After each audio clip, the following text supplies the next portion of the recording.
إن الحمد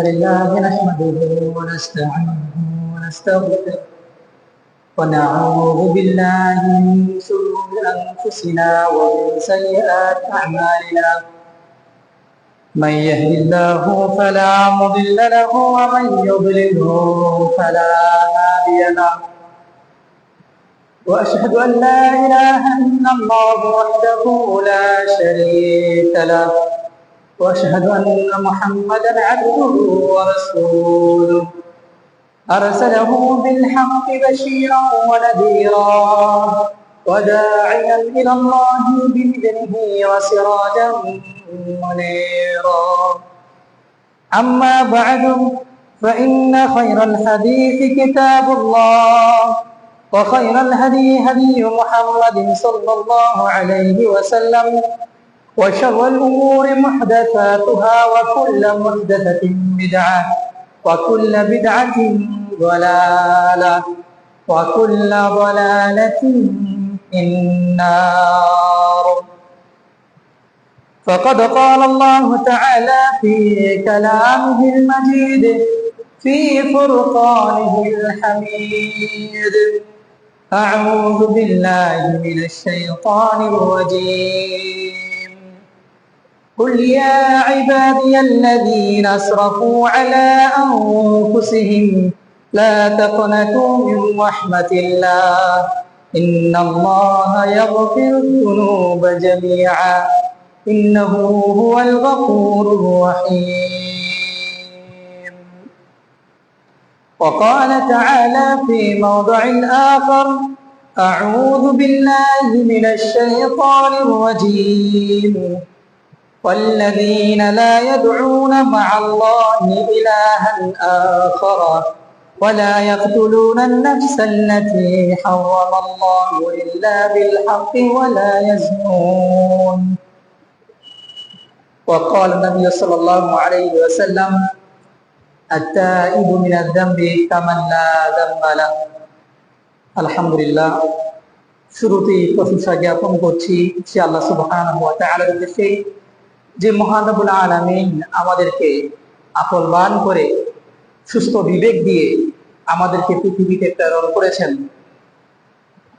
কোনটা অন্যায়, কোনটা ন্যায়, কোনটা ভালো, কোনটা মন্দ, কোনটা খারাপ, কোনটা সুন্দর, কোনটা অসুন্দর, এই সব কিছু সুন্দর করে বিবেচনা করে সেগুলো পরিত্যাগ করার, ভালো কাজগুলো গ্রহণ করার, অন্যায় কাজগুলো পরিত্যাগ করার মতো আমাদেরকে সুস্থ বিবেক দিয়েছেন। সেজন্য সকলে বলি আলহামদুলিল্লাহ। এতদ সত্ত্বেও নিজের ভুলে শয়তানের প্ররোচনায় পড়ে গিয়ে যদি কোনো পাপ করে ফেলি, তারপরেও যে রব্বুল আলামিন তার নিজের নাম দিয়েছেন তাওয়াবুর রহিম, অর্থাৎ তাওবা কবুলকারী, দয়ালু হিসেবে নিজের নামকে নিজেকে গুণান্বিত করেছেন। তিনি আমাদের মহান স্রষ্টা আল্লাহ সুবহানাহু ওয়া তাআলা, তার প্রশংসা জ্ঞাপন করে আলহামদুলিল্লাহ। সাথে সাথে দরুদ ও সালাম বর্ষিত হোক মানবতার মুক্তির অগ্রদূত সাইয়্যিদুল মুরসালিন খাতামুন নবিয়্যিন ওয়া রাহমাতুল লিল আলামিন মুহাম্মদ বিন আব্দুল্লাহ বিন আব্দুল মুত্তালিব সাল্লাল্লাহু আলাইহি ওয়াসাল্লামের প্রতি, যার পূর্বের এবং পরের, সামনের পিছনের সকল গুনাহগুলোকে আল্লাহ রাব্বুল আলামিন ক্ষমা করে দেওয়ার ঘোষণা দেওয়ার পরেও যিনি দিনে 70-এর বেশি আল্লাহর কাছে ইস্তিগফার করতেন, তাওবা করতেন এবং আমাদেরকে সুসংবাদ দিয়েছেন এই বলে, আত-তাইবু মিনাজ যামবি কামান লা যামবা লাহু, তওবাকারীর দৃষ্টান্ত এমন যেন সে কোনো পাপই করেনি, যেন সে কোনো অপরাধই করেনি। সে মহামানবের প্রতি বর্ষিত হোক মুসলমান দরুদ সালাম, সকলে বলে সাল্লাল্লাহু আলাইহি ওয়াসাল্লাম। সম্মানিত উপস্থিতি, আল্লাহ সুবহানাহু ওয়া তাআলার অসংখ্য অগণিত নাম রয়েছে, যেগুলোকে আমরা আসমা ও সিফাত নামে চিনি। আল্লাহ রাব্বুল আলামিন পবিত্র কোরআন কারিমে বলেন, ওয়ালিল্লাহিল আসমাউল হুসনা ফাদউহু বিহা। নিশ্চয়ই আল্লাহ রাব্বুল আলামিনের অসংখ্য অগণিত নাম রয়েছে, সুন্দর সুন্দর গুণবাচক বিশেষণ রয়েছে। তোমরা যখন দোয়া করবে, দোয়া করার সময় সেই গুণবাচক নামগুলো সামনে রেখে আল্লাহর কাছে চাইবে। আমরা সেগুলোকে চিনি কিভাবে? আসমাউল হুসনা হিসেবে, আসমাউল সিফাত হিসেবে। যেমন আল্লাহ রাব্বুল আলামিনের অসংখ্য নামের মধ্যে একটা রয়েছে রহিম, পরম দয়ালু, আর রহমান, আল গফার, আল গফুর, আত তাওয়াব, আল ওয়াদুদ, আর রাজ্জাক, আল আজিজ। এই যে নামগুলোকে আল্লাহ রাব্বুল আলামিন পবিত্র কুরআনুল কারীমে তিনি নিয়ে এসেছেন, আমাদেরকে শিখিয়ে দিয়েছেন এবং আমাদেরকে এটাও জানাচ্ছেন যে আল্লাহ রাব্বুল আলামিনের অনেকগুলো সুন্দর সুন্দর নাম রয়েছে। ফাদউহু বিহা, সুতরাং তোমরা তার কাছে তাকে সেই সকল নামে কি করো, আহ্বান করো, ডাকো। দোয়া চাইতে গেলে সেই সকল নামগুলো থেকে দোয়া ধরে ধরে তোমরা কি করো, চাও, ডাকো। যেমন আপনার প্রয়োজন রিজিকের, দুর্দশাগ্রস্ত হয়ে আছে, আমরা ফাকির, গরিব, দরিদ্র, আমাদের কিচ্ছু নাই। এরপরে আল্লাহ রাব্বুল আলামিন আমাদেরকে যে রিজিক দিয়েছেন, মাঝে মধ্যে সেই রিজিকের মধ্যে একটু সমস্যা দেখা দেয়, আমাদের দৈন্যতা দেখা যায়, দরিদ্রতা দেখা যায়, আমাদের অর্থ সম্পদের সংকট পড়ে যায়, তখন আমরা মানুষের কাছে হাত পাতি। কিন্তু মানুষের কাছে হাত পাততে চাওয়ার আগে আমাদের চাওয়া উচিত তার কাছে, আল্লাহ রাব্বুল আলামিনের কাছে। কেন? কারণ আল্লাহ রাব্বুল আলামিন তার নিজের নাম রেখেছেন কি, আর রাজ্জাক। রাজ্জাক মানে কি? যিনি অফুরন্ত নিয়ামত দান করেন, যিনি রিজিক দান করেন। তাহলে রিজিক চাওয়ার আগে মানুষের কি কোনো রিজিক দেওয়ার ক্ষমতা আছে? আল্লাহ রাব্বুল আলামিন যদি কারো রিজিক বন্ধ করে দেন, পৃথিবীর কোনো মানুষ তাকে রিজিক দেওয়ার কোনো সুযোগ আছে? মানুষের কোটি কোটি টাকার থাকার পরেও তো মানুষকে শূন্য হাতেই বিদায় নিতে হয়। সে কি পারে যাওয়ার সময় অনেকগুলো টাকা পয়সা নিয়ে যাবে? তার কি এই ক্ষমতা আছে? মানুষের কি এই ক্ষমতা আছে যাওয়ার সময় বিশাল টাকা পয়সা, ব্যাংক ব্যালেন্স, বাড়ি গাড়ি সবকিছু নিয়ে কবর যাবে? এই সুযোগ আছে? এই সুযোগ নাই। তার মানে আমরা দুনিয়াতে আল্লাহ রাব্বুল আলামিন যতটুকু আমাদেরকে হায়াত দিয়েছেন, জীবন যাপন করার জন্য সময় দিয়েছেন, সেই নির্ধারিত সময়টাতে আমরা যতটুকু বাহাদুরি দেখাতে পারি দেখাই। কিন্তু দিন শেষে আমাদেরকে শূন্য হাতই আল্লাহ রাব্বুল আলামিনের কাছে ফেরত যেতে হয়, যেতে হবে। সুতরাং যদি রিজিক চাইতে হয়, যদি টাকা পয়সা চাইতে হয়, মানুষের কাছে চাওয়ার আগে আমাদের চাইতে হবে কার কাছে? আল্লাহ রাব্বুল আলামিনের কাছে। কেন? কারণ আল্লাহ রাব্বুল আলামিন ঘোষণাই দিয়েছেন, তিনি যাকে খুশি তাকে যে পরিমাণ খুশি সেই পরিমাণ রিজিক দান করেন। আমরা যদি অসুস্থ হয়ে যাই, সুস্থতা দান করার মালিক কে? আল্লাহ রাব্বুল আলামিন। এই ক্ষেত্রে আমাদের আরেকটা ভুল, সেই ভুলটা কি? আমরা চিন্তা ভাবনা করি ডাক্তারের কাছে যাই অসুস্থ হয়ে গেলে, তারপরে ডাক্তার যখন আমাদেরকে ওষুধ দেয়, ওষুধ খাওয়ার পরে আমরা সুস্থ হয়ে গেলে আমরা কি বলি? ডাক্তার না থাকলে আমি মরেই যেতাম। ডাক্তার যদি ওষুধ না দিত, এই ওষুধটা যদি না খাইতাম, তাহলে আমার আর বাঁচার কোনো সুযোগ ছিল না, আমি মরেই যেতাম। তাহলে আমরা আল্লাহর জায়গায় কাকে বসিয়ে দিচ্ছি? ডাক্তারকে বসিয়ে দিচ্ছি, ওষুধকে বসিয়ে দিচ্ছি। আমরা রাস্তা দিয়ে হেঁটে যাওয়ার সময় কোনো অসাবধানতার কারণে হয়তোবা কখনো রিকশার নিচে পড়ে যেতে যেতে আমরা আরেকজন পিছন থেকে এসে টান দিয়ে নিয়ে চলে আসি। অথবা ফোন টিপতে টিপতে আমরা রাস্তা পার হচ্ছি, পিছন থেকে গাড়ি আসতেছে দেখছি না, আরেকজন এসে ডাক দিয়ে আমাকে টান দিয়ে রাস্তার কিনারায় নিয়ে আসার পরে আমরা কি বলি? যে আপনি না থাকলে আমি আজকে মরেই যেতাম, আপনি আমাকে বাঁচালেন। বলা হয় কিনা?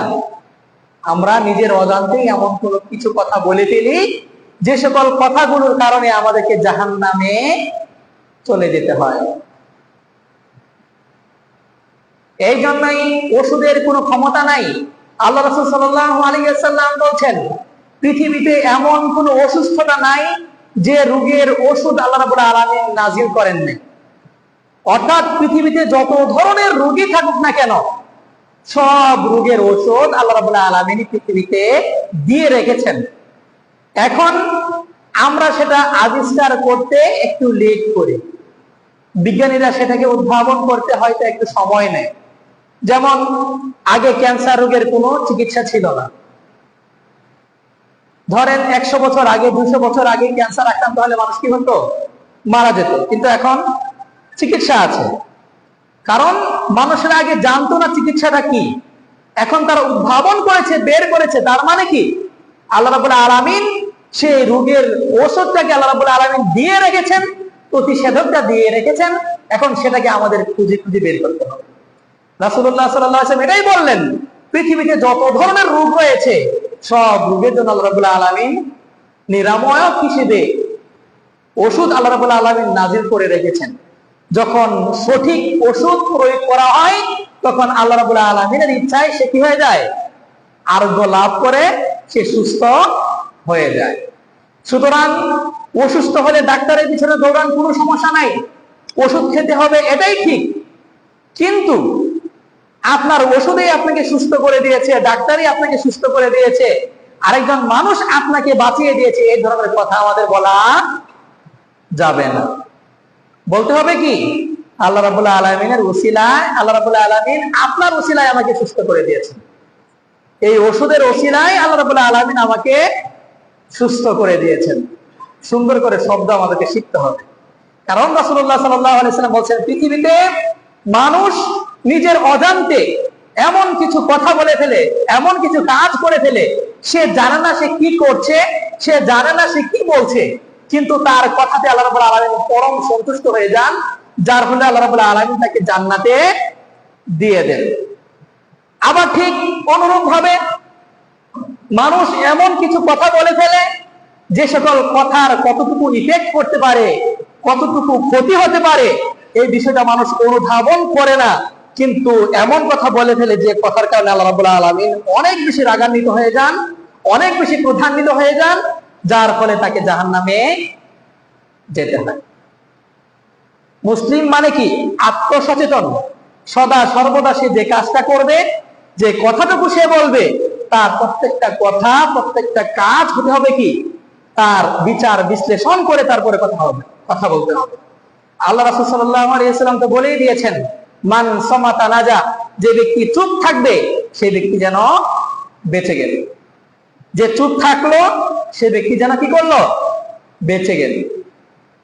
যত বেশি চুপ থাকা যায়, কারণ আল্লাহ রাসূল সাল্লাল্লাহু আলাইহি ওয়াসাল্লাম বলেন, মান ইয়াযমানু লি মা বাইনা লাহইহি ওয়া বাইনা রিজলাইহি আযমানু লাহুল জান্নাহ, যে ব্যক্তি তার দুই চোয়ালের মধ্যবর্তী স্থান, জিহ্বা এবং তার দুই ওরের মধ্যবর্তী স্থান, এই দুইটা জিনিসের গ্যারান্টি যে ব্যক্তি আমাকে দিতে পারবে, যে সে এই জিহ্বা দিয়ে, এই দুটি জিনিস দিয়ে কোন ধরনের অন্যায় কথা বলবে না, কোনো অন্যায় কাজ করবে না, অন্যায় কাজে, কোনো বাজে কাজে এই দুইটা জিনিসকে ব্যবহার করবে না, আমি তার জন্য জান্নাতের গ্যারান্টি দিয়ে দিলাম।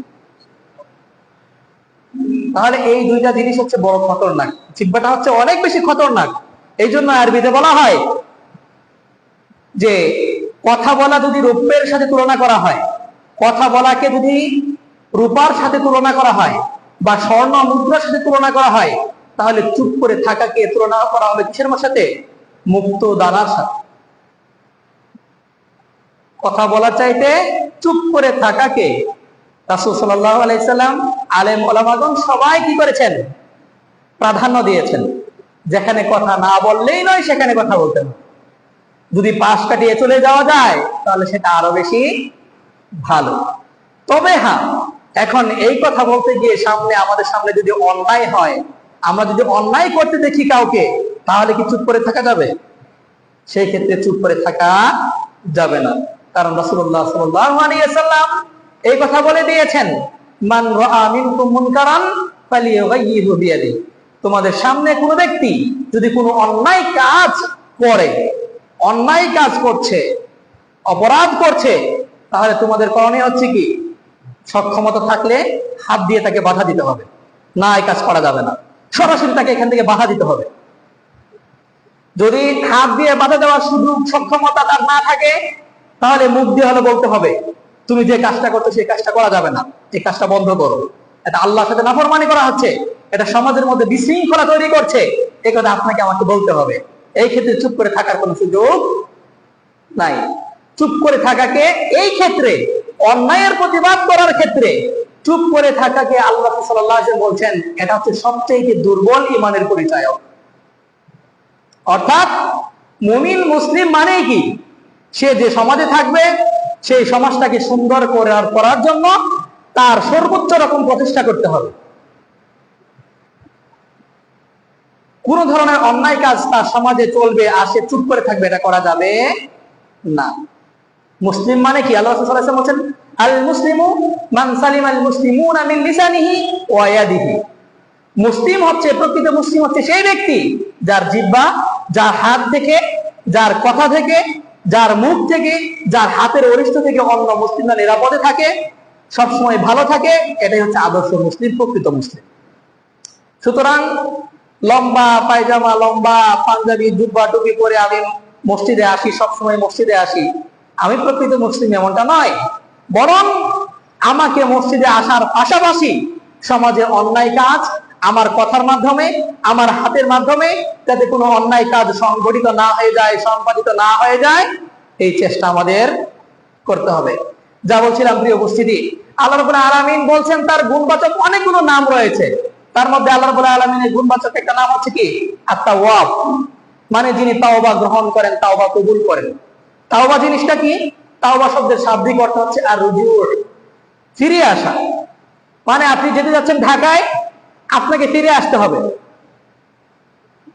ঢাকা ধরেন কোনো সমস্যা আছে, আপনার বাড়িতে কোনো সমস্যা আছে, ঢাকা যাওয়া যাবে? বাড়িতে সমস্যা রেখে ঢাকা যাওয়া যাবে? ঢাকা থেকে ব্যাক করে আপনার বাড়িতে চলে আসতে হবে। তাওবার শাব্দিক অর্থ হচ্ছে আপনাকে ফিরে আসা। যেখানে আছেন, যতটুকু এগিয়েছেন, সেখানে স্টপ করে দিয়ে আমাকে পুনরায় পিছনের দিকে ইউ টার্ন করতে হবে, পিছনের দিকে ফিরে যেতে হবে। সামনের দিকে আর অগ্রসর হওয়া যাবে না।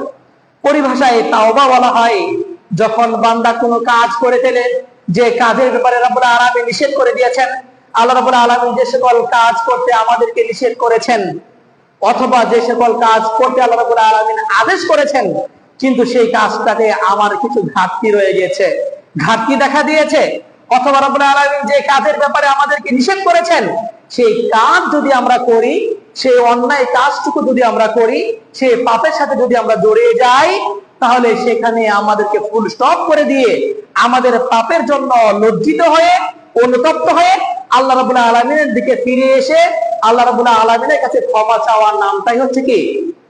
তাওবা। আল্লাহ রাব্বুল আলামিন তাওবা করার জন্য আমাদেরকে কত সুন্দর করে বারবার তিনি আদেশ দিচ্ছেন, বারবার তিনি বলছেন। আল্লাহ রাব্বুল আলামিন তার রাসূল আকরাম সাল্লাল্লাহু আলাইহি ওয়াসাল্লামকে আদেশ করে তিনি বলেন, কুল, হে রাসূল আপনি বলে দিন, ইয়া ইবাদিয়াল্লাযীনা আসরাফু আলা আনফুসিহিম,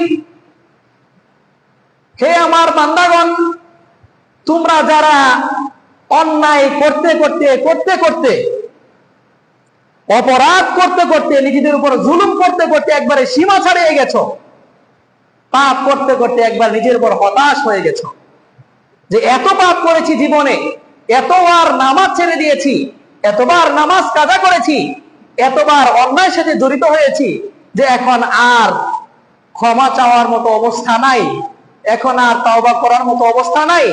এমন যদি কেউ হতাশ হয়ে যায়, কেউ নিরাশ হয়ে যায়, সেই সমস্ত মানুষদেরকে আপনি বলে দিন, লা তাকনাতু, তোমরা তোমাদের আল্লাহর রহমত থেকে কি হবে না?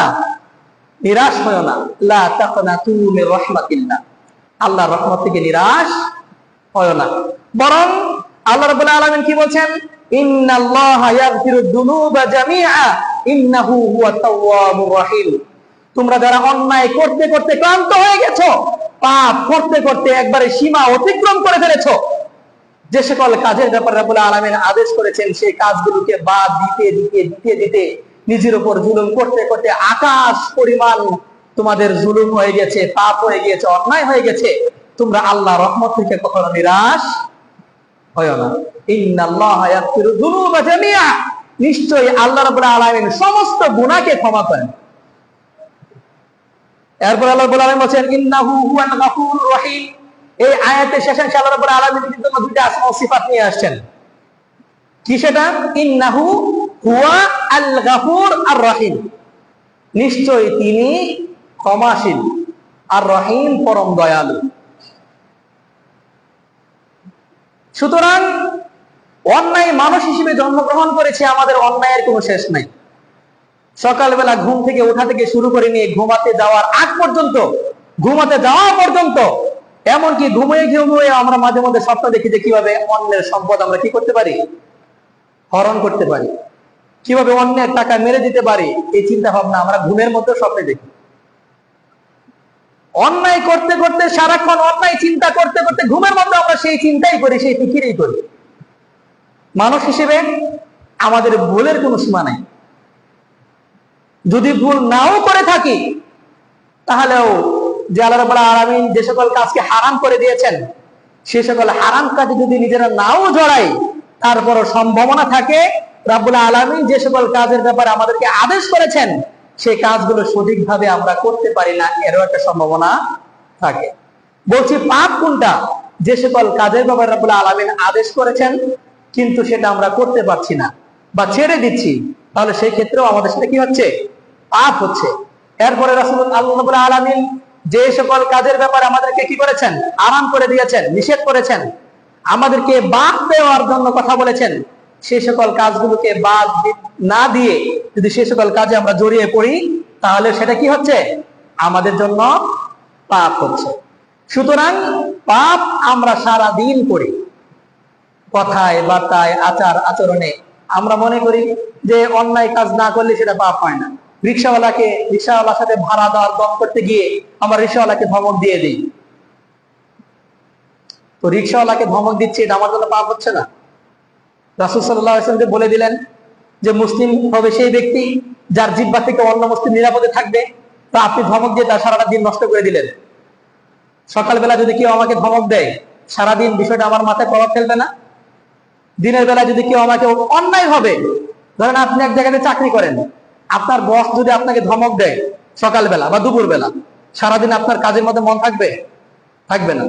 তাহলে আপনি যখন একটা দায়িত্ব পাবেন, তখন আপনার অধীনস্থ যারা আছে তাদের সাথে আপনার ক্ষমতা দেখানো যাবে না, বরং পরামর্শ ভিত্তিক ভাবে আপনার কি করতে হবে? কাজ সমাধান করতে হবে। অন্যায় থাকলে সেটাকে আপনার সমাধান করার চেষ্টা করতে হবে। ধমক দিয়ে অন্যায় ভাবে মানুষের সাথে খারাপ আচরণ করা যাবে না, সেটাও কি? সেটাও অন্যায়। একদা একদল লোক এসে রাসূলুল্লাহ সাল্লাল্লাহু আলাইহি ওয়াসাল্লামের কাছে এসে বললেন, ইয়া রাসূলুল্লাহ সাল্লাল্লাহু আলাইহি ওয়াসাল্লাম, আমরা তো জিনা করেছি, মানুষকে হত্যাও করেছি, আবার আল্লাহর সাথে অন্য কাউকে শরীকও করেছি, মূর্তি পূজাও করেছি। এখানে আল্লাহ রাব্বুল আলামিন, আপনার আল্লাহ তো এই কথা বলে দিয়েছেন যে ওয়াল্লাযীনা লা ইয়াদউনা মা'আল্লাহি ইলাহান আখার, যারা আল্লাহর সাথে অন্য কাউকে ডাকে না, আল্লাহর সাথে অন্য কাউকে শরীক করে না। ওয়ালা ইয়াকতুলুনা আন-নাফসাল্লাতী হারামাল্লাহু ইল্লা বিল হক, অন্যায়ভাবে কোনো মানুষকে হত্যাও করে না। ওয়ালা ইয়াজনুন, এবং জিনা ব্যভিচারও করে না। এই সমস্ত মানুষদেরকে আল্লাহ রাব্বুল আলামিন মুমিন হিসেবে আখ্যায়িত করেছেন, এবং এদের জন্য জান্নাত দেওয়ার ব্যাপারে আল্লাহ রাব্বুল আলামিন প্রতিশ্রুতিও দিয়েছেন। কিন্তু আমরা যে এত শত পাপ করলাম, এত শত অন্যায় করেছি, তাহলে কি আমাদের আর ক্ষমা চাওয়ার কোনো সুযোগ নাই? আমাদের কি ফিরে আসার কোনো সুযোগ নাই? আল্লাহ রাব্বুল আলামিন এর পরবর্তীতেই এই আয়াত নাযিল করলেন, কুল ইয়া ইবাদিয়াল্লাযীনা আসরাফু আলা আনফুসিহিম লা তাকনাতু মির রাহমাতিল্লাহ। আল্লাহ নাযিল করলেন, যারা অন্যায় করতে করতে নিজেদের উপর হতাশ হয়ে গেছো, তোমরা আল্লাহর রহমত থেকে নিরাশ হও না, বরং আল্লাহ রাব্বুল আলামিনের কাছে ক্ষমা চাও। ইন্নাল্লাহা ইয়াগফিরু যুনুবা জামিআ, তিনি তোমাদের সমস্ত গুনাহকে ক্ষমা করে দেবেন। গুনাহ যদি আসমান পরিমাণ হয়ে যায়, গুনাহ যদি পাহাড় সম হয়ে যায়, তারপরও আল্লাহর ক্ষমা থেকে কখনো হতাশ হওয়া যাবে না। আল্লাহ রাব্বুল আলামিন এত সুন্দর করে আমাদেরকে ফয়সালা করে দিয়েছেন, এত সুন্দর করে আমাদেরকে জানিয়ে দিয়েছেন যে তোমরা আল্লাহর রহমত থেকে নিরাশ হও না। আল্লাহ রাব্বুল আলামিন নিজের নামকে চিহ্নিত করেছেন, নিজেকে আখ্যায়িত করেছেন, নিজেকে পরিচয় দিয়েছেন কি নামে? আল গাফুর, ক্ষমাশীল, আত-তাওয়াব, তাওবা কবুলকারী, তাওবা গ্রহণকারী। সুতরাং কি করা যাবে না? আল্লাহর রহমত থেকে কখনো নিরাশ হওয়া যাবে না, হতাশ হওয়া যাবে না। এরপরে আল্লাহ রাসূল সাল্লাল্লাহু আলাইহি ওয়াসাল্লাম তো বলেই দিচ্ছেন, আত-তাইবু মিনাদ দামবি কামান লা দামবা লাহু, যে ব্যক্তি তওবা থেকে, গুনাহ থেকে তওবা করে, পাপ করার পরে আল্লাহ রাব্বুল আলামিনের কাছে অনুশোচিত হয়ে আল্লাহ রাব্বুল আলামিনের কাছে ফিরে এসে, যে রাব্বুল আলামিন, আমি তো পাপ করে ফেলেছি, অন্যায় করে ফেলেছি, সেটা হতে পারে নিজের ভুলে, অথবা আমার জানা সত্ত্বেও আমি জানি যে বাপটা এই কাজটা পাপ, অন্যায়, হারাম, তারপরও আমি করে ফেলেছি, সুতরাং তুমি আমাকে ক্ষমা করে দাও। আল্লাহ রাব্বুল আলামিন কি ঘোষণা দিচ্ছেন? যারা আল্লাহর কাছে তওবা করে আল্লাহ রাব্বুল আলামিন তার সকল গুনাহকে ক্ষমা করে দেন।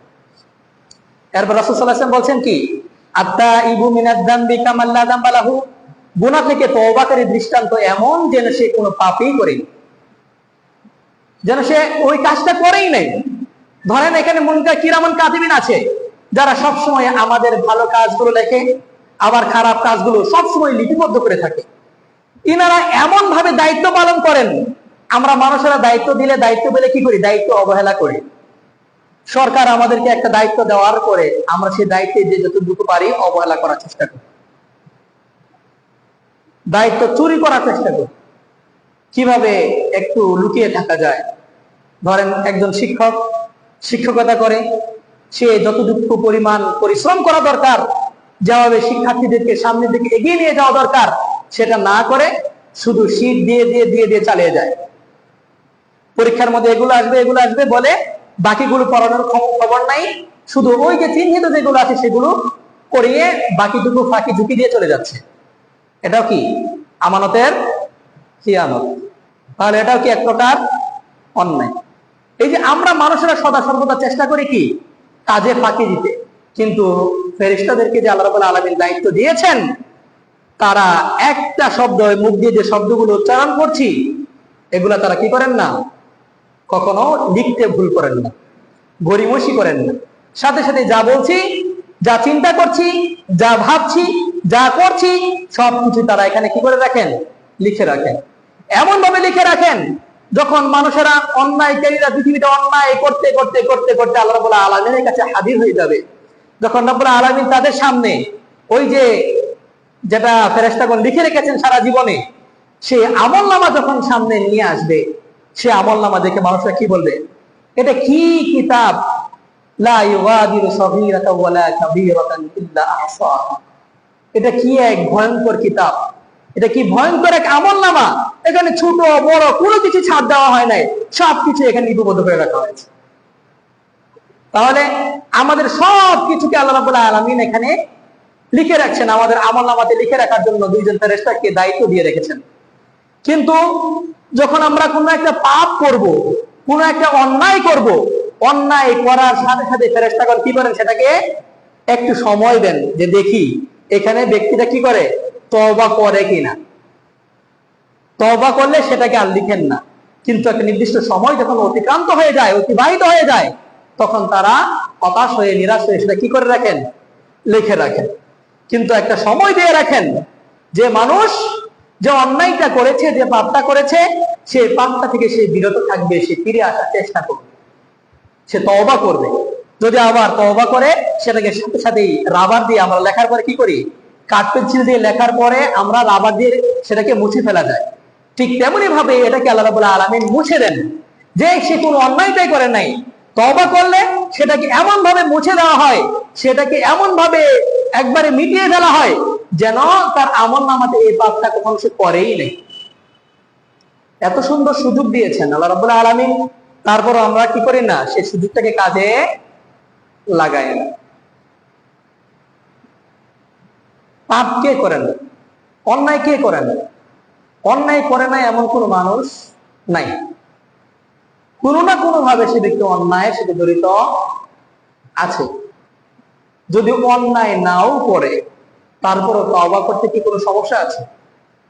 রাসূলুল্লাহ সাল্লাল্লাহু আলাইহি সাল্লাম হচ্ছেন সেই ব্যক্তি যার ব্যাপারে আল্লাহ রাব্বুল আলামিন সূরাতুল ফাতহ এর মধ্যে ঘোষণা দিয়েছেন যে তোমার পূর্বের এবং পরের যত গুনাহ আছে সবগুলোকে আমি ক্ষমা করে দিয়েছি। অর্থাৎ রাসূলুল্লাহ সাল্লাল্লাহু আলাইহি ওয়াসাল্লামের আমলনামাতে কোনো পাপ নাই, কিন্তু তারপরেও রাসূলুল্লাহ সাল্লাল্লাহু আলাইহি ওয়াসাল্লাম বলছেন কি, আমি প্রতিদিন আল্লাহর কাছে 70 বারের অধিক তওবা করি। আবার অন্য হাদিসে আসছে যে 100 বারের বেশি আল্লাহ রাব্বুল আলামিনের কাছে ইস্তিগফার করি, ক্ষমা প্রার্থনা করি। তাহলে রাসূল সাল্লাল্লাহু আলাইহি সাল্লাম এর সমস্ত গুনাহ খাতা ক্ষমা করে দেওয়ার পরেও যদি রাসূলুল্লাহ সাল্লাল্লাহু আলাইহি সাল্লাম এভাবে 100 বারের অধিক ক্ষমা চাইতে পারেন, তাহলে আমরা যারা সারা দিন পাপের সাথে নিমজ্জিত আছি, পাপের সাগরে হাবুডুবু খাচ্ছি, আমাদের কত হাজার বার, কত লক্ষ বার আমাদের তওবা করা উচিত, ইস্তিগফার করা উচিত। আল্লাহ রাব্বুল আলামিন আমাদেরকে সুযোগ দিয়েছেন, সে সুযোগ বেশিক্ষণ থাকবে। আল্লাহ রাব্বুল আলামিন বলছেন, ওয়াল্লাযীনা ইযা ফাআলু ফাহিশাতান আও যালামু আনফুসাহুম, নিশ্চয়ই যারা কোনো পাপ করে ফেলে, যখন কোনো অন্যায় কাজ, কোনো অশ্লীল বর্জিত কাজ করে ফেলে, অথবা নিজেদের সাথে জুলুম করে ফেলে, যাকারুল্লাহ, অতঃপর পাপ করার সাথে সাথেই তারা কি করে? অনুতপ্ত হয়ে যায়, আল্লাহকে স্মরণ করে। ফাস্তাগফারু লিযুনুবিহিম, এরপরে সাথে সাথে আবার আল্লাহর কাছে তওবা করে, ইয়া রাব্বুল আলামিন, অন্যায় তো করে ফেলেছি, এখন তুমি আমাকে কি করে দাও? ক্ষমা করে দাও। আল্লাহ রাব্বুল আলামিন বলেন, ওয়াল্লাযীনা ইযা ফাআলু ফাহিশাতান আও যালামু আনফুসাহুম যাকারুল্লাহ ফাস্তাগফারু লিযুনুবিহিম, যারা অন্যায় কাজ করে ফেলে, যারা নিজেদের উপর জুলুম করে ফেলে, জুলুম করার পর, অন্যায় করার পর, পাপ করার পর আল্লাহ রাব্বুল আলামিনের কথা স্মরণ করে সাথে সাথে আল্লাহ রাব্বুল আলামিনের কাছে ইস্তিগফার করে, ক্ষমা প্রার্থনা করে, তওবা করে, সেই সমস্ত মানুষদের ব্যাপারে আল্লাহ রাব্বুল আলামিন কত সুন্দর করে নিজের পরিচয় দিয়ে বলেন, ওমাই ইয়াগফিরুদ যুনুবা ইল্লাল্লাহ, আল্লাহ ছাড়া কে আছে গুনাহ ক্ষমা করা। অর্থাৎ আল্লাহ রাব্বুল আলামিন বলেই দিচ্ছেন, যে ব্যক্তি অন্যায় করার পর সাথে সাথে আল্লাহ রাব্বুল আলামিনের কাছে ক্ষমা প্রার্থনা করে, সেই ব্যক্তিকে আল্লাহ রাব্বুল আলামিন ক্ষমা করে দেন। তারপরে ওয়ালাম ইয়াসিরু আলা মা ফাআলু ওয়া হুম ইয়ালামুন, কিন্তু তওবা করার ক্ষেত্রে আল্লাহ রাব্বুল আলামিন এখানে আরেকটা শর্তও দিয়েছেন, যে তওবা কবুল হওয়ার জন্য, ইস্তিগফার কবুল হওয়ার জন্য শর্ত হচ্ছে কি, যে পাপের সাথে, যে পাপটা করেছে সেই পাপের সাথে আর কি থাকা যাবে না? শামিল থাকা যাবে। কারণ তওবা করার জন্য যে অন্যতম কিছু শর্ত রয়েছে, যে 4টি শর্ত রয়েছে, তার মধ্যে অন্যতম শর্ত হচ্ছে কি, যে পাপটা করেছে সে পাপটার জন্য অনুতপ্ত হতে হবে। প্রথম কাজ কি? অনুতপ্ত হতে হবে। যে পাপটা করছে সে পাপটার জন্য অনুতপ্ত হতে হবে। এরপরে যতটুকু পাপ করেছে সে পাপ সেখানে স্টপ দিয়ে দিতে হবে, আর সামনের দিকে অগ্রসর হওয়া যাবে না। যতটুকু করেছে এতটুকুতেই এনাফ, ব্যাস। মাথায় চলে এসেছে, আল্লাহর কথা স্মরণ হয়ে গিয়েছে, জাহান্নামের কথা স্মরণ হয়ে গিয়েছে, তার মানে আর 1 সেকেন্ডও সামনের দিকে অগ্রসর হওয়া যাবে না। যখন জানা হয়ে গেছে যে সুদটাকে আল্লাহ রাব্বুল আলামিন হারাম করে দিয়েছেন, এই কথা মানুষ মোটামুটি সবাই জানে, কিন্তু সুদ বিভিন্ন ভাবে হয়, এটা আমরা অনেকেই জানিও না। আমরা মনে করি টাকা 1 লাখ টাকা দেওয়ার পরে 1 মাস পরে বা 1 বছর পরে 1,10,000 টাকা নেওয়া, এটাই হচ্ছে সুদ। এটা ছাড়াও যে আরো কত ভাবে সুদ হয়, যেমন জমি যদি আপনি কারো কাছে বন্ধক রেখে টাকা নেন, আপনার জমি আছে বা আপনার টাকা আছে, আরেকজনের টাকা নাই, তার জমি আছে, এখন আপনার জমি প্রয়োজন, তার টাকা প্রয়োজন, আপনার কাছে জমিটা রেখে সে আপনার কাছ থেকে কিছু টাকা নিল, ধরেন 1 বছরের জন্য, 2 বছরের জন্য সে আপনার কাছে জমিটা বন্ধক রেখে আপনার কাছে টাকা নিল, একটা নির্দিষ্ট একটা অ্যামাউন্ট নিল। সেই অ্যামাউন্টটুকু নেওয়ার পরে আপনি তার জমিতে কি করেন? চাষাবাদ করেন, ঠিক কিনা? জমি বন্ধক রাখা হলে যার কাছে বন্ধক রাখা হয়, সে ওই টাকা ফেরত না পাওয়া পর্যন্ত, ফেরত না দেওয়া পর্যন্ত ওই যে জমিটুকু আছে সেই জমিতে সে চাষাবাদ করে খায় না? খায় কিনা? আবার টাকা যখন নিবে তখন যত টাকা দিয়েছিল সেই তত টাকাই নেওয়া হয়, ঠিক কিনা? ধরেন 1 লাখ টাকা দিয়েছে, বিনিময়ে আপনার কাছে সে জমি বন্ধক রেখেছে কতটুকু? ধরেন 10% জমি বন্ধক রেখে আপনার কাছ থেকে 1 লাখ টাকা নিয়েছে। এখন সে 10% জমিতে আপনি চাষাবাদ করে খাচ্ছেন, বেচারা 5 বছর পরে আপনাকে যখন টাকা দিতে আসছে, তখন আপনি তার কাছ থেকে 1 লাখ টাকাই নিচ্ছেন, তার জমি ফেরত দিয়ে আপনি তার কাছ থেকে 1 লাখ টাকা নিয়ে নিচ্ছেন। আপনি কত টাকা দিয়েছিলেন? 1 লাখ টাকা, উদাহরণস্বরূপ বলছি। আপনি 1 লাখ টাকা নিয়েছিলেন, দিয়েছিলেন তাকে। 5 বছর পরে তার কাছ থেকে কত টাকা নিচ্ছেন? 1 লক্ষ টাকাই নিচ্ছেন। কিন্তু এই 5 বছরে আপনি তার জমিটা চাষাবাদ করে খেলেন, সেই জমিটা আপনি কিসের বিনিময়ে খেলেন? সেই চাষাবাদ যে করে খেলেন, সেই চাষাবাদ করে খাওয়ার, অন্যের জমিতে চাষাবাদ করে খাওয়ার জন্য যে অধিকারটুকু থাকতে হয়, সে অধিকারটুকু কি আপনার আছে? বুঝতে পারছেন কথা? বন্ধক দেওয়া জমিতে আপনি বিনামূল্যে চাষাবাদ করে খাচ্ছেন 5 বছর 10 বছর পর্যন্ত, সেই টাকা আপনাকে ফেরত না দেওয়া পর্যন্ত আপনি তার জমি থেকে আপনি লাভ নিচ্ছেন। শুধু টাকা দিয়ে লাভ হয়? জমি ভাড়া নিলে আপনার সেখানে কি হতো, একটা ভাড়া থাকতো, কিন্তু তারপরও আপনি কি করলেন, সেই ভাড়া না দিয়ে 5 বছর পরে আপনি তার কাছ থেকে 1 লক্ষ টাকাই নিলেন, কিন্তু এই 5 বছর পর্যন্ত তার কাছ থেকে আপনি জমিটা চাষাবাদ করে খেলেন। সেই জমির কি ভাড়া নাই? সেই ভাড়া কি আপনি দিচ্ছেন? দিচ্ছেন না। তাহলে এই 5 বছর পর্যন্ত তার জমিটাকে আপনি ভাগ করে খেলেন, চাষাবাদ করে যতটুকু আপনি ফসল নিলেন, সেইটুকুই আপনার জন্য সুদ। বুঝতে পারছেন? কিন্তু আমরা এই জিনিসটা অনেকে কি করি না, জানি না। আমরা এই জিনিসটা কি করি না, জানি না। না জানার কারণে আমরা কি করি, সুদের সাথে জড়িত হয়ে যাচ্ছি। এটা আমাদের সমাজে অনেক বেশি আছে। আমরা বুঝতে পারি না যে এটা সুদ হয়ে যাচ্ছে, কিন্তু এটাও সুদ। আপনি আজকে জেনে গিয়েছেন, তার মানে এখান থেকে বিরত থাকা আপনার জন্য কি এখন ফরজ, নাকি ঢিলামিশি করা যাবে? ঢিলামিশি করার সুযোগ আছে? সুদ হচ্ছে এমন এক পাপ, যে পাপের ব্যাপারে আল্লাহ রাব্বুল আলামিন বলেন, ফামান জাআহু মাউইযাতুম মির রাব্বিহি ফান্তাহা ফালাহু মা সালাফ। যে ব্যক্তি অজান্তে, নিজের অজান্তে এরকম কাজের সাথে জড়িত ছিল, কিন্তু এক পর্যায়ে সে জানতে পারলো, সে নসিহত শুনতে পেল, ওয়াজে শুনতে পেল যে এটা সুদ হয়ে গেছে, অতঃপর যদি সেখানে সে থেমে যায়, তাহলে সে তার মূলধনটুকু শুধু ফেরত দিবে, আর বাকি সুদের যে অংশটুকু সে নিয়েছিল সেটুকু তাকে কি করতে হবে, ফেরত দিতে হবে। এরপরেও এত সব নসিহত শোনার পরে, ওয়াজ নসিহত শোনার পরে যদি ব্যক্তি বিরত না হয়, ফাআযান বিহারবিন মিনাল্লাহি ওয়া রাসূলিহি, তাহলে সে ব্যক্তি যেন কি করে, আল্লাহ এবং তার রাসূলের পক্ষ থেকে যুদ্ধ করার জন্য প্রস্তুতি গ্রহণ করে। আল্লাহর সাথে যুদ্ধ করে পার পাওয়ার সুযোগ আছে? তাহলে যদি কেউ এরকম জমি বন্ধক নিয়ে টাকা দিয়ে সেই জমি টাকা ফেরত না পাওয়া পর্যন্ত তার জমি যদি চাষাবাদ করে খায়, তাহলে সেটা হালাল না হারাম? সেটা হালাল না হারাম? সেটা হারাম। সেটা কোন ধরনের হারাম? সুদ কি সামান্য পাপ? সুদ কি সামান্য পাপ নাকি অনেক বড় পাপ? সুদ হচ্ছে কবিরা গুনাহ। সুতরাং যা করেছেন সেটা থেকে আপনাকে আমাকে বিরত থাকতে হবে। সম্পূর্ণরূপে এই কাজটা থেকে আমার কি থাকতে হবে, বিরত হয়ে যেতে হবে। সেখানে ফুল স্টপ দিয়ে দিতে হবে। ফুল স্টপ মানে একেবারে ফুল স্টপ। আপনি যাকে টাকা দিয়েছেন তার সাথে আলোচনা করে, ধরেন 5 বছর আপনি জমি চাষাবাদ করে খাচ্ছেন। আপনি সামাজিক ভাবে জমি যে একটা রেট আছে, জমি ভাড়া দেওয়ার একটা নিয়ম আমাদের দেশে চালু আছে, যে 1 বছরের জন্য 10,000 জমি সে ভাড়া নিয়ে সেখানে চাষাবাদ করবে, বিনিময়ে তাকে কি দিবে, 5,000 10,000 টাকা সে দিবে, তাকে দিয়ে দিতে হবে। এটাকে বলা হয় জমি ভাড়া দেওয়া বা বর্গা দেওয়া। আপনি যদি এরকম ভাবে কারো জমি নিয়ে থাকেন, টাকা দিয়ে, বন্ধক দিয়ে, বন্ধককৃত জমি থেকে যদি আপনি চাষাবাদ করেন, তাহলে আপনার জন্য সেই বন্ধককৃত জমি থেকে চাষাবাদ করে খাওয়াটাকে হালাল করার একটা মাত্র পদ্ধতি, সে পদ্ধতিটুকু হচ্ছে কি, আপনি যত টাকা দিয়েছেন তাকে, সেখান থেকে প্রতি বছরের বিনিময়ে 5,000 10,000 টাকা আপনি তার কাছ থেকে কম নেবেন।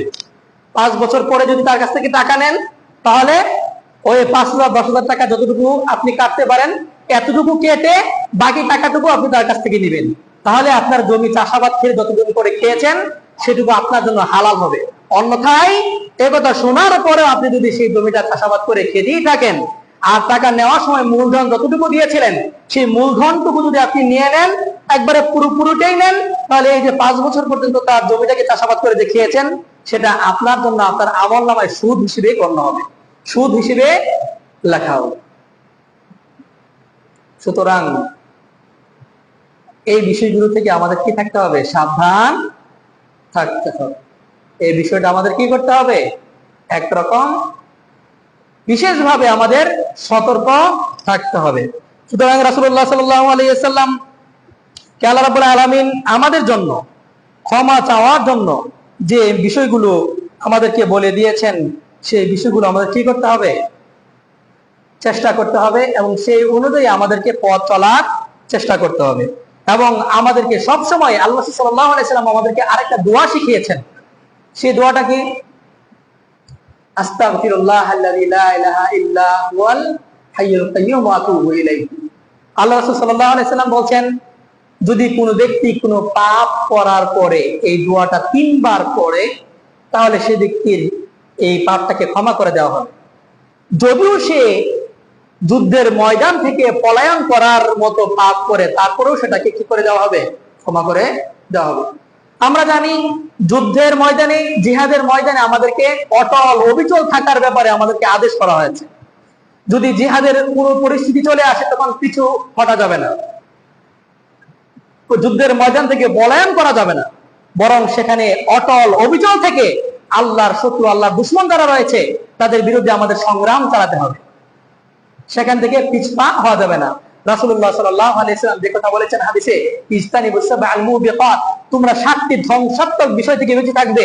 সেই 7টা ধ্বংসাত্মক বিষয়ের মধ্যে অন্যতম একটা বিষয় হচ্ছে কি? যুদ্ধের ময়দান থেকে পলায়ন করা। 7টা এত বড় পাপ যে পাপগুলো আমাদের আমল নামাকে ধ্বংস করে ফেলে, আমাদের সৎ আমলগুলোকে খেয়ে ফেলে, সৎ আমলগুলোকে মিটিয়ে দেয়, সৎ আমলগুলোকে বরবাদ করে দেয়। সেই 7টা ধ্বংসাত্মক কাজের মধ্যে অন্যতম একটা কাজ হচ্ছে কি? যুদ্ধের ময়দান থেকে পলায়ন করা। রাসূলুল্লাহ সাল্লাল্লাহু আলাইহি ওয়াসাল্লাম বলছেন, যদি যুদ্ধের ময়দান থেকে পলায়ন করার মতো পাপ করার পরেও যদি এই ব্যক্তি এই দোয়াটা পড়ে 3 বার, তাহলে তার সেই পাপটাকে আল্লাহ রাব্বুল আলামিন ক্ষমা করে দেবে। ক্ষমা চাওয়ার, তওবা করার সবচেয়ে সুন্দর নিয়ম হচ্ছে কি? যদি কোনো ব্যক্তি কোনো পাপ করে ফেলে, কোনো বড় কোনো পাপ করে ফেলে, তাহলে সে ব্যক্তি সুন্দর করে ওযু করে আল্লাহ রাব্বুল আলামিনের কাছে কি করবে? আল্লাহ রাব্বুল আলামিনের জন্য একবারে সুন্দর মন নিয়ে 2 রাকাত সালাত আদায় করার পরে আল্লাহ রাব্বুল আলামিনের কাছে যদি ইস্তিগফার করে, তাহলে সেটা হচ্ছে সবচেয়ে সুন্দর তওবা। আর কি বললাম?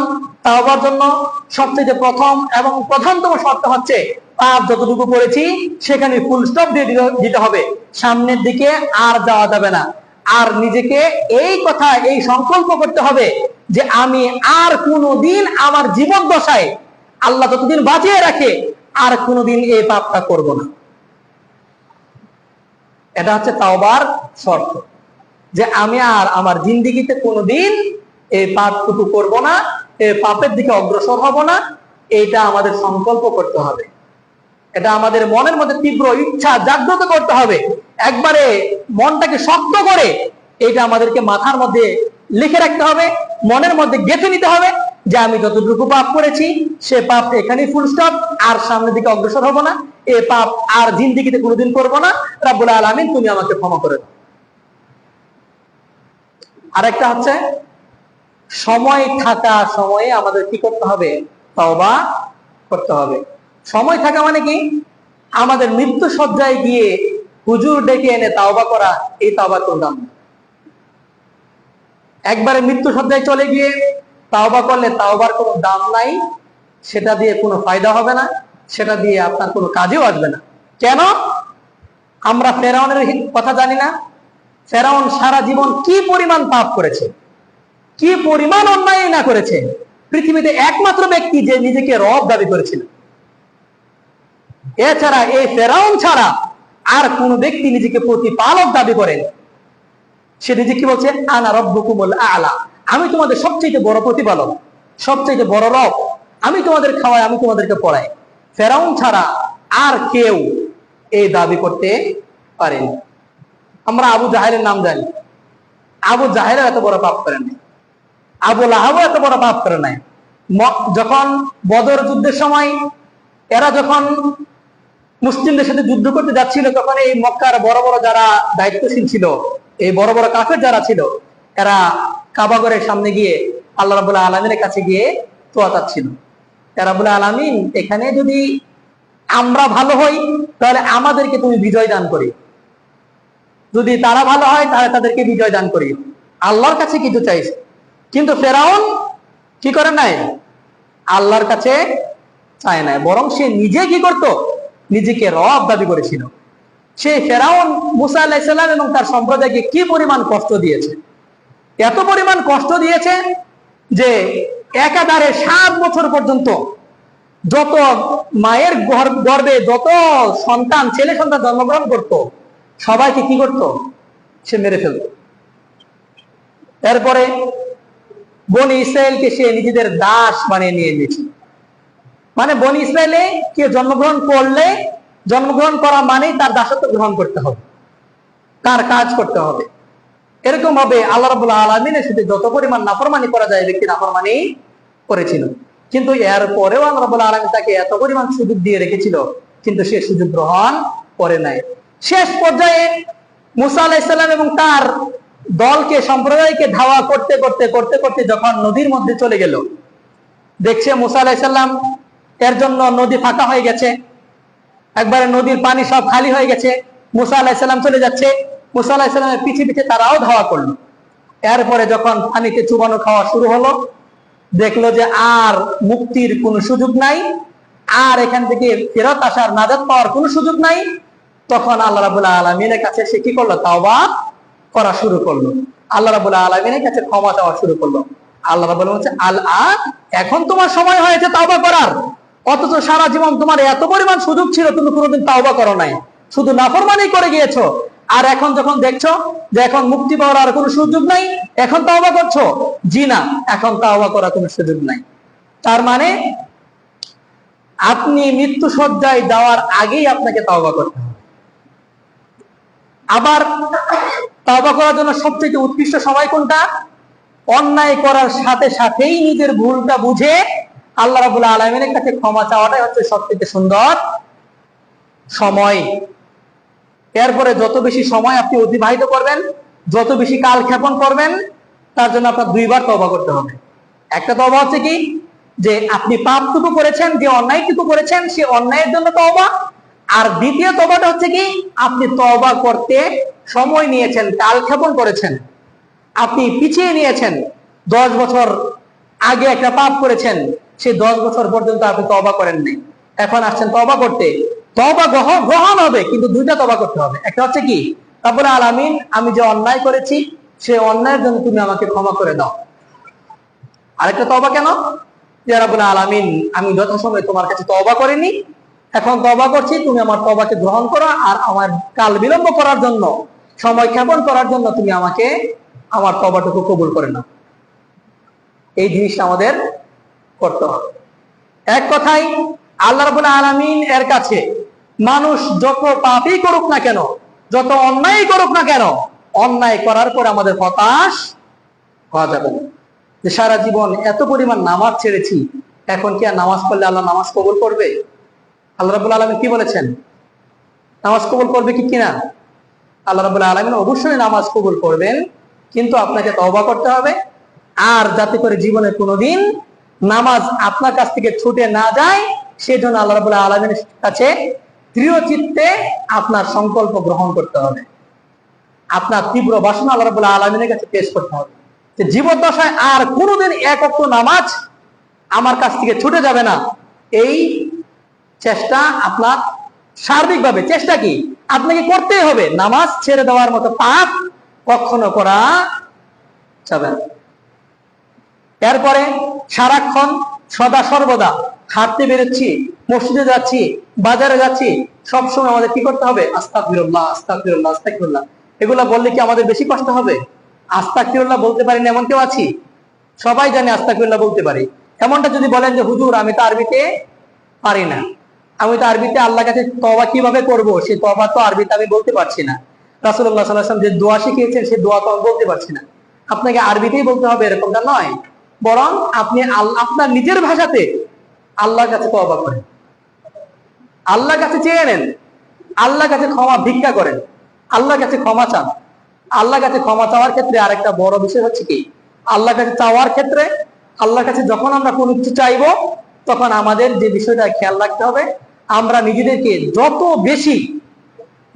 বেশি নিচু স্তরে নিয়ে যেতে পারি এই জিনিসটা করতে হবে। যত বেশি বিনয়ী হতে পারবো, আমাদের দোয়া, আমাদের তওবা তত বেশি কবুল হওয়ার সম্ভাবনা রাখে। ধরেন আপনি কোনো কিছু একটা প্রয়োজন, আপনি একটা কোম্পানিতে চাকরি করেন, আপনি আপনার অফিসারের সামনে, আপনার বসের সামনে গিয়ে, ধরেন আপনার ছুটি দরকার, আপনি যদি আপনার বসকে গিয়ে বলেন, বস আমার একটু বাইরে যেতে হবে, আমাকে ছুটি দেন। আপনার বসকে আপনাকে ছুটি দিবে? আপনাকে বলতে হবে যে বস আমার তো একটু দরকার, আমার প্রয়োজন, বাড়িতে সমস্যা, এই সমস্যা, আপনি আমাকে 2 দিনের জন্য ছুটি দেন। তাহলে বস সেটা আপনার কনসিডার করতেও পারে, আপনার ছুটিটা দিতেও পারে। কিন্তু ঔদ্ধত্য দেখিয়ে আপনি যদি বসকে গিয়ে বলেন, একবারে উঁচু গলায় বুক সামনে নিয়ে একবারে গলা উঁচু করে আপনি যদি আপনার বসের কাছে ছুটি চান, আপনার সম্ভাবনা থাকলেও সেই সম্ভাবনা আর কবুল হবে না, সেই ছুটি আপনার আর মঞ্জুর করা হবে না। ঠিক এমনই ভাবে আল্লাহ রাব্বুল আলামিনের কাছে যখন আমরা কোনো কিছু চাইবো, তখন নিজেকে যতটা বিনয়ী ভাবে পেশ করা যায়। যেমন ধরেন আপনার টাকা পয়সা প্রয়োজন, আপনি অসুস্থ, আপনার সুস্থতার প্রয়োজন, আল্লাহ রাব্বুল আলামিনের কাছে এভাবে চান যে রাব্বুল আলামিন, তোমার কাছে চাওয়ার জন্য হাজার কোটি বান্দা আছে, কিন্তু আমার তো চাওয়ার তুমি ছাড়া কেউ নাই। আল্লাহ ছাড়া আমাদের চাওয়ার কেউ আছে? কিন্তু আমরা যদি আল্লাহর কাছে না চাই, আল্লাহ কি ঠেকা পড়বে? আরো কোটি কোটি বান্দা আছে না, তারা আল্লাহ কাছে চাইবে না? তারা ঠিকই আল্লাহ কাছে চাইবে। সুতরাং আপনি সেই বিষয়টা উল্লেখ করতে পারেন যে রাব্বুল আলামিন, তোমার কাছে চাওয়ার তো কোটি কোটি বান্দা আছে, কিন্তু আমার তো চাওয়ার তুমি ছাড়া কেউ নাই, আমার তো পাওয়ার তুমি ছাড়া কেউ নাই, আমাকে তো দেওয়ার তুমি ছাড়া কেউ নাই। সুতরাং তুমি আমাকে সুস্থতা দান করো, তুমি আমাকে রিজিক দান করো, তুমি আমার তাওবা কবুল করো। এভাবে যতটা বিনয়ী হওয়া যায় ততটা বিনয়ী নিয়ে আল্লাহকে চাইতে হবে। ঔদ্ধত্য প্রকাশ করা যাবে না, কাল বিলম্ব করা যাবে না। অন্যায় করার পর, পাপ করার পর, হারাম কাজে জড়িয়ে যাওয়ার পর সময় নেওয়া যাবে না। বরং যখনই আপনি বুঝতে পারবেন যে আপনি অন্যায় করে ফেলেছেন, সাথে সাথে সেখান থেকে আপনার অন্যায় থেকে আপনার ফিরে আসতে হবে, সে অন্যায় কাজ থেকে আপনাকে বের হয়ে আসতে হবে, আল্লাহর কাছে আপনার ক্ষমা চাইতে হবে। সাথে সাথেই কাল বিলম্ব করার কোনো সুযোগ নাই, সেখানে সময় ক্ষেপণ করার, সেটাকে আবার এরকমটা করা যাবে না যে আমি পাপের সাথে জড়িত থেকেই, আমি পাপের সাথে সেখান থেকে বিরত না হয়ে আল্লাহর কাছে ক্ষমা চাচ্ছি। ধরেন সুদ, আমার মাসে মাসে ব্যাংক থেকে, ব্যাংকে আমি কোটি টাকা রেখেছি, সেখান থেকে মাসে মাসে আমার 10,000 টাকা করে আসছে। এখন আমি ব্যাংক থেকে প্রতি মাসে আমার ফোনে মেসেজ আসতেছে যে আপনার বেনিফিটস, আপনার লভ্যাংশ আপনার অ্যাকাউন্টে জমা হয়ে গেছে 10,000 টাকা। আপনি সেই সুদটাও খাচ্ছেন, সে লাভটাও নিচ্ছেন, আবার আল্লাহর কাছে দোয়া করছেন, আল্লাহর কাছে তাওবা করছেন, আল্লাহ রাব্বুল আলামিন, সুদ তো খাচ্ছি, তুমি আমাকে ক্ষমা করে দাও। এটা কি কবুল হবে? কবুল হবে না। আল্লাহ রাব্বুল আলামিন বলছেন যে সে পাপ, যে পাপটুকু করছে, যে পাপ থেকে তওবা চাচ্ছে, সে পাপ থেকে বিরত থেকে, সে পাপটা থেকে সম্পূর্ণরূপে বিরত থেকে তারপরে আপনাকে আল্লাহর কাছে কি করতে হবে? তওবা করতে হবে। আপনি পাপের উপর অবিচল থেকে, পাপের উপর বহাল থেকে, পাপের উপর অটল অবিচল থেকে তওবা করলে সে তওবা কবুল হবে না। আল্লাহ রাব্বুল আলামিন আমাদের সকলকে তার প্রিয় বান্দা হওয়ার তৌফিক দান করুন, আমিন। আমরা যাতে করে সদা সর্বদা তার মুহিব্বিন, আল্লাহ রাব্বুল আলামিন যে সকল বান্দাদেরকে ভালোবাসার প্রতিশ্রুতি দিয়েছেন, ঘোষণা দিয়েছেন, আল্লাহ রাব্বুল আলামিন বলেছেন ইন্নাল্লাহা ইউহিব্বুত তাওয়াবিনা ওয়া ইউহিব্বুল মুতাতাহহিরিন। আমরা সবসময় ওযু করার পরে দোয়াটা করি না? আল্লাহুম্মা জাআলনি মিনাত তাওয়াবিনা ওয়া জাআলনি মিনাল মুতাতাহহিরিন। রাব্বুল আলামিন, আপনি আমাদেরকে কি করেন? তাওবাকারীদের এবং যারা পুত পবিত্র সেই সকল বান্দাদের অন্তর্ভুক্ত করেন। আল্লাহ রাব্বুল আলামিন ঘোষণা দিয়ে দিচ্ছেন ইন্নাল্লাহা ইউহিব্বুত তাওয়াবিন, নিশ্চয় রাব্বুল আলামিন তাওবাকারীদেরকে ভালোবাসেন। রাসূলুল্লাহ সাল্লাল্লাহু আলাইহি ওয়াসাল্লাম কথা বলছেন যে তোমরা যদি এরকম হতে যে সারা জীবন তোমরা কোনো পাপ করো না এবং আল্লাহর কাছে ক্ষমাও প্রার্থনা করো না, তাহলে আল্লাহ রাব্বুল আলামিন তোমাদেরকে এখান থেকে প্রতিস্থাপন করে দিয়ে, তোমাদেরকে বের করে দিয়ে এখানে নতুন আর একটা সম্প্রদায় নিয়ে আসতো, যে সম্প্রদায়গুলো অন্যায় করে, যে সম্প্রদায়গুলো ভুল করবে, ভুল করার পর আবার আল্লাহর কাছে ফিরে আসবে, আল্লাহর কাছে তওবা করবে। কারণ আল্লাহ রাব্বুল আলামিন তওবাকারীদেরকে ভালোবাসেন। তওবা করার আরেকটা অন্যতম ফজিলত হচ্ছে কি?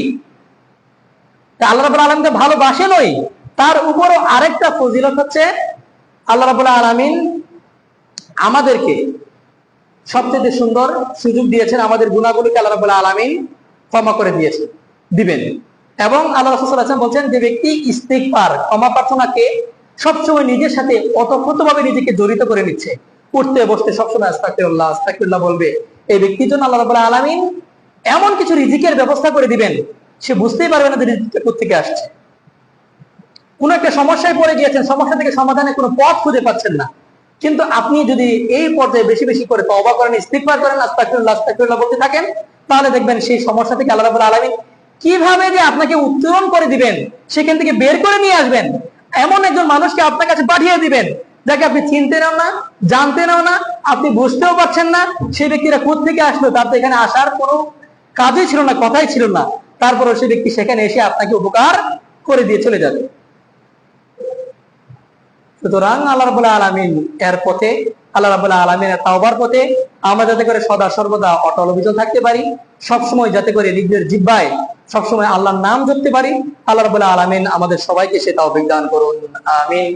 আমরা যে যত বড় পাপ করেছি, আল্লাহ রাব্বুল আলামিন সে পাপগুলো থেকে আমাদেরকে সম্পূর্ণরূপে বিরত থেকে, সে পাপ থেকে আমাদেরকে বিরত হয়ে যাতে করে আল্লাহ রাব্বুল আলামিনের কাছে তওবা করতে পারি, আল্লাহ রাব্বুল আলামিন আমাদেরকে সে তৌফিক দান করুন, আমিন। এবং আল্লাহ রাব্বুল আলামিন আমাদেরকে যাতে করে সেই সকল পাপগুলোর দিকে আর কখনো অগ্রসর না হতে হয়, আল্লাহ রাব্বুল আলামিন আমাদেরকে সেরকম মন মানসিকতা দান করুন, আমিন। আস্তাগফিরুল্লাহ লি ওয়া লাকুম ওয়া লিসাইরিল মুসলিমিন। বারাকাল্লাহু লানা ওয়া লাকুম বিল কুরআনিল আযীম ওয়া নাফা'না ইয়্যাকুম বিমা ফীহি ওয়া যিকরিল হাকীম। ইন্নাহু তাআলা জাওয়াদুন কারীম মালিকুম বাররুফুর রাহিম।